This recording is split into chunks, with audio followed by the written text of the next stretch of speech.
Okay, another test. Let's see if this one will work.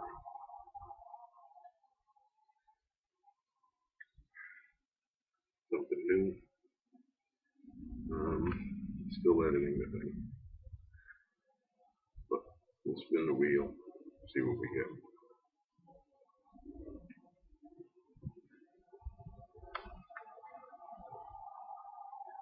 The darkness is a fact. Years forward to the quilt of happening, just a tale of disease, an inhabitation of bitter countries. From an hour that breathes nothing to an hour whose voice is a gray stone that churns, with a blurred puzzle landscape ripe with the pitted mirrors of memory that moves. Stiff, dead and pale, eyes ache, jaw aches, slow. Moved like an exhausted sleepwalker. He doesn't cough or look around much. And lonely as an empty tin can, dented, rusty, he is beginning to forget flaring. The moon's sliced testimony of light traces his skeleton. His rags are soaked in it. Waiting for the street to cut blood and meat from its confusion, he moves through his empty fare. St. Echo Cemetery. Lingers. Not on a hilltop, not at the edge of a quiet town where the wind's voice emerges from the labyrinthian branches of trees. A no future world. Each crypt mouth of portrait silence, of shadows, cursed with truth and past. He, an old man without a sea, walks its dry lanes again. His hunger vivid as the dust. He looks up, sees very little sky. 70 years ago there was a sky of moon, bright size, leaning with its pale nothing, all the way back to its first labored stroll in a century that was only a basement for this new world. Between the overwrought sentiment of Noor's mausoleum and Beatrix Ramsdale's small marker, there was a sky of inclinations, a rural limit. Now the moon rarely comes below the 18th floor of the gloating buildings that blindfold his deeps with steel and concrete. The silence lights remembering in it, remembers when the city sailed, dreamed, whispered, trembled, when it understood the balconies of the sun, and the sparrows soaked what they had sown in skins of light. Saw horses and wagons go, saw automobiles come, and keep coming. Saw the Ritz go up, saw the people come and go, filled with silver screen dreams.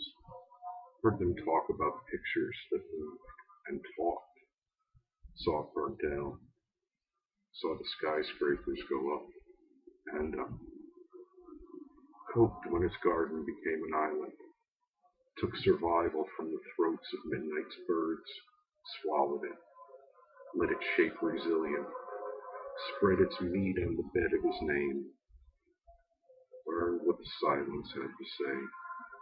Instinctive came, its progress drove over careless, learned what he needed to do when his puddle dried up. He smells the appointment coming, tucks his hand away, hides his true face, robots in place. Thumb pressed to his lower lip, looks at the gate, considers what he will come back with.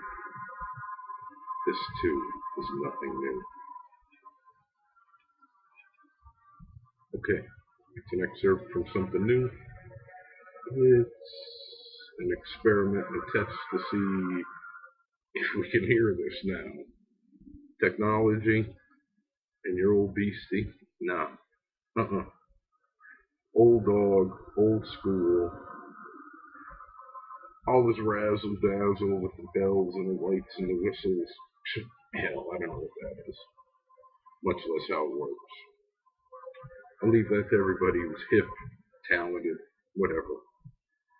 If this works, maybe we'll try it again. Got a couple of friends, they've been bugging me. Oh, read. Please. We love to listen to you read.